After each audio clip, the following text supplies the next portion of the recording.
College football is back, and we have officially already had our first upset of the season. And I gotta be honest, Florida State fans are going through it. They're going through it. For those of you who didn't see the game, I am talking about Florida State getting upset by Georgia Tech. They got absolutely stunned in Ireland, of all places. I'm not gonna lie, like, I have it pulled up right here. It's bad. It's bad. It wasn't a bad game, but to start the season off like that is crazy. So let's go ahead and get right into it. If you guys want to see more videos and podcast episodes, drop a like, subscribe. Florida State kicked off their 2024-2025 season playing Georgia Tech in a neutral site game in Ireland. And Georgia Tech was already viewed as an underrated team. They weren't seen as some terrible team, especially when they had some solid wins last year. Georgia Tech has a pretty solid team this year, and Florida State definitely felt every bit of that as they got stunned 24-21 in DJU's first game of his Florida State career. And man, they let him have it. Just to read off a couple of tweets, DJU trying to throw a pass over 10 yards against Georgia Tech right now. It's so crazy. DJU's jersey after this game. And as you see, it's a LinkedIn jersey. Y'all, they did not hold back on him at all. Aside from what social media is talking about, for me actually being able to watch the game, I was able to see that he didn't play terrible. He just didn't play good. It's not like what you expected out of a former 5-star quarterback. It's not what Florida State was expecting when they signed him. Now, I do think you have to give him some time, let him warm up and stuff. The season just started. But I do believe he could have and should have played better considering the situation. To read off his stats, he had 19 for 27 and 193 yards. He didn't throw a touchdown. He didn't throw a pick. So he didn't play terrible, but he didn't play how Florida State needed him to play in order for them to win this game. And I think that was really telling, especially when Florida State comes into this season with aspirations to win a national title. I mean, they're the number 10 team opening the season, especially the way they ended off the year last year, going undefeated and being the first Power 5 team to win their conference, but get held out of the playoff.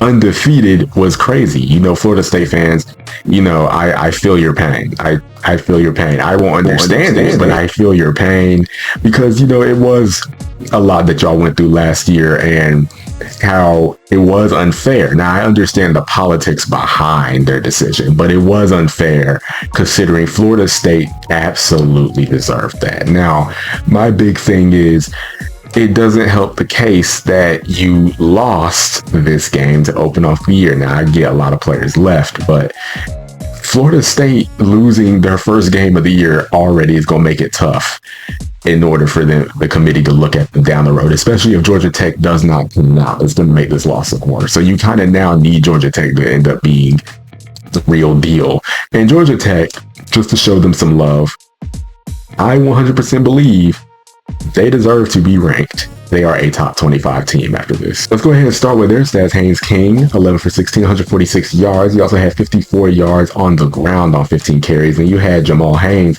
who had 11 carries. He had 75 yards and 2 touchdowns. So those were really the big things when you look at Georgia Tech. They played a really solid game, and it was really back and forth. I mean, you didn't really see much. Now, Florida State had a lot of question marks. That is a thing that we need to talk about. Florida State struggled. And, I mean, they struggled bad. Defensively, they weren't that good.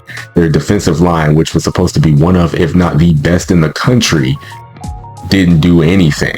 They absolutely struggled. I mean, as you can see, Georgia Tech was running the ball all over Florida State. I just believe that when you look at the numbers, you know, 75 yards, 54, 41 yards rushing, that's a lot. That's really a lot. That adds up. And Georgia Tech was just having their way on the ground. Didn't have to do much over the air. And then when you look back at Florida State, it just looked like their offense was really lackluster. They weren't really getting much done. And although they didn't play a terrible game, they didn't play a game good enough to win against a team like Georgia Tech. And so when you look at Florida State's schedule, you look at their next game is going to be against Boston College, and then they have a Memphis team that's going to be sneaky. I think Memphis is a trap game. Memphis is supposed to be a good team this year, and a lot of people have them being the team that represents the group of 5 in the college football playoff this year. So that could be a scary game for Florida State. I don't think they have necessarily an insane schedule, but when you're dropping games like this and you put on the performance that you did, which was basically a mediocre, lackluster performance, I don't see a way Florida State's going to make the playoff. Now, it's extremely early. They can easily bounce back, and I can see it happening. I can 100% see Florida State bouncing back in this game. But I do think that this is an alarming game. It showed a lot of alarming things in this game, despite it being the first game of the season. The good point is they have plenty of time to fix every issue that has popped up. And I think they're going to do that. And I think their next game being against Boston College is a perfect opponent to do that with. But yeah, it hurts to A, start off 0-1 in college football, and B, to start off 0-1 in the conference. That really hurts.